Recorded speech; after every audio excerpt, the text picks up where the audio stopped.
Hey guys, so today is the first episode of History to Fiction, and today is going to be about the real life Braveheart. I took a shower and my hair is like really bothering me, and I just feel really gross, but who cares? Who was he? Well, if you've ever seen the film Braveheart, you kind of have an idea. You imagine this rugged, kilt-wearing Highlander named William Wallace who led the Scots to freedom. But that really was extremely exaggerated, and a lot of it is not true. William Wallace, his dad and his brother died of battle, and he is basically sent off to live with his uncle. And when he comes back, he falls in love with his childhood friend, Mudan, and they marry in secrecy, and, all that stuff. And basically, at the end of the day, his rebellion, what's made him snap over the English, was the execution of his wife. That was not true. In fact, the way the movie captured it was completely false in all. In fact, there was never even a Mudan. There was a woman, I believe her name was Marion, or I don't know, that lived. They were romantically involved.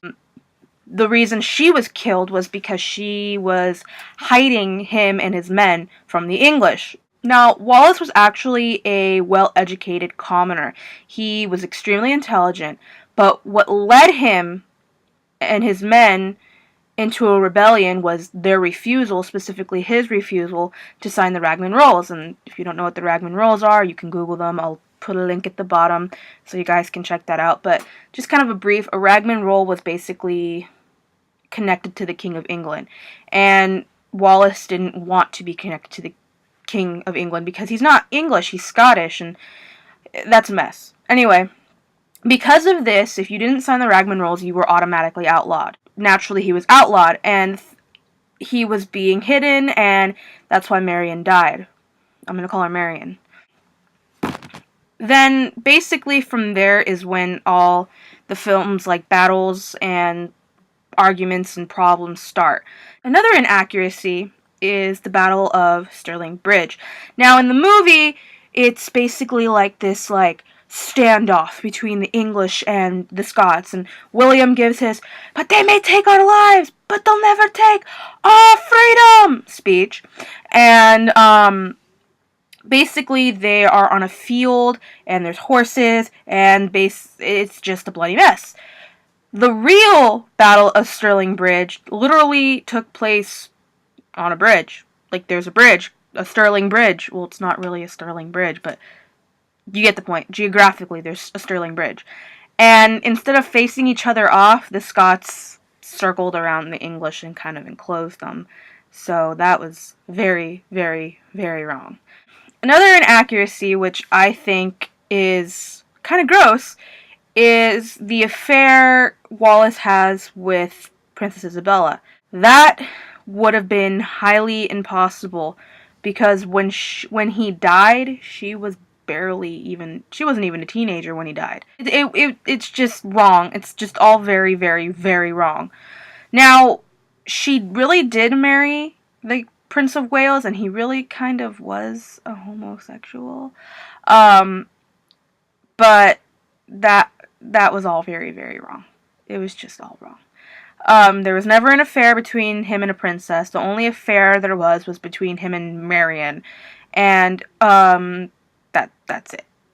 That's just it. Another thing is, like I had said, is we always think, when we think of Braveheart, we depict a rugged Scottish, kilt-wearing, long-haired Highlander with blue war paint on his face. And that is all wrong. First of all, William Wallace wasn't even a Highlander.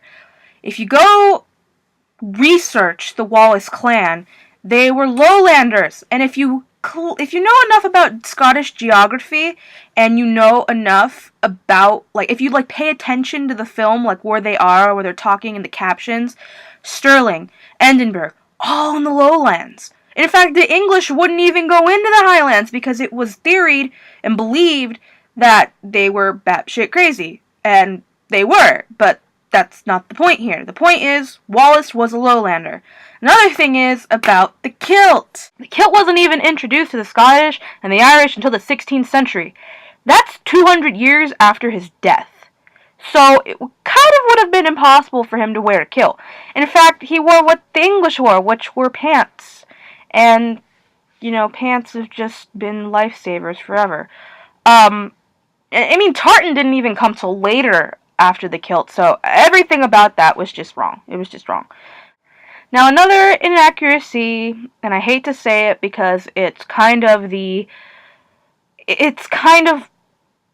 trademark when you really think of the Scottish now. Like, if you watch Brave, the Disney movie, they had it, is the blue war paint. Now, blue war paint was actually a thing, but that was a thing, like, thousands of years before Wallace existed. Actually, about, well, it was about 1,000 years before his time, when, like, Boudica reigned.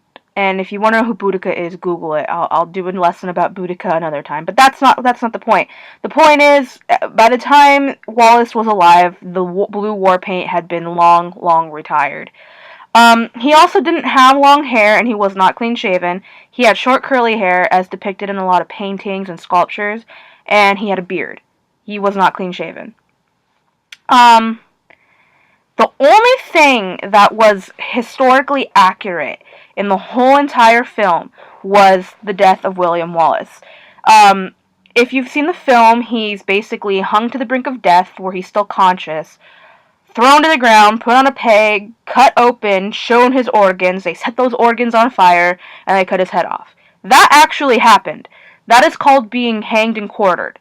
And basically, they really did hang him to the brink of death, cut him open, show him his innards, set them on fire, cut his head off, and they cut him into 4 pieces. They cut all his limbs off, and believed to have been spread out and buried in the 4 corners of Scotland. And then his head was placed on a peg spike in front of London Bridge, which I've noticed a trend with that with the Scots, because Queen Mary of Scots' head was placed there too. So that was true. It was kind of a brutal, bloody death. In fact, he was actually not carried in by wagon like in the movie, where he's on the peg like this and, they carry him in. He was actually tied at the ankles to a horse and dragged throughout the city. And that's kind of sad. And it's kind of sad because, he really was a rebel. He was actually a war genius. Nobody really knows as to why. Like, they don't know if he had a military background or if, it was from his father.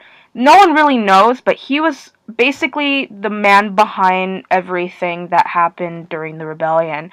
Well, not everything, and I'm sure that's a little bit wrong. I'm kind of going off at a tangent here now because I can't pay attention to what I write down because I'm terrible at writing notes.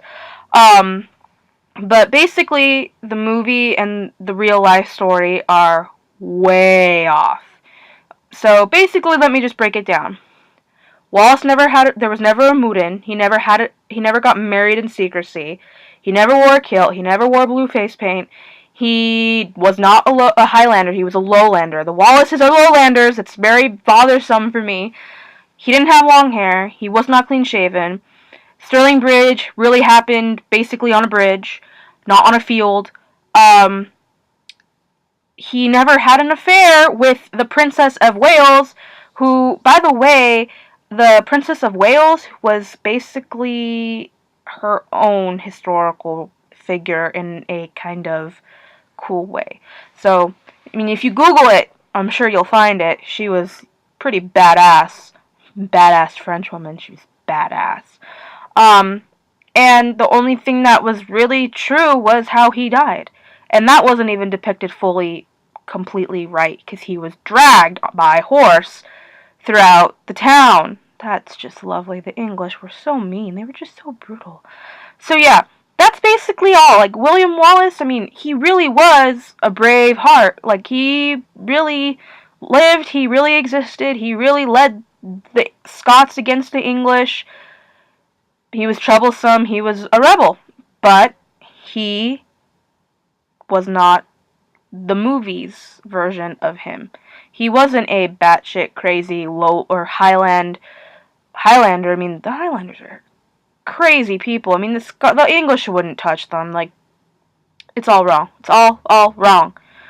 A couple of other things, like a couple of honorable mentions, is the way they depict Robert the Bruce. That's wrong. The way they depict, Princess of Wales. That's wrong.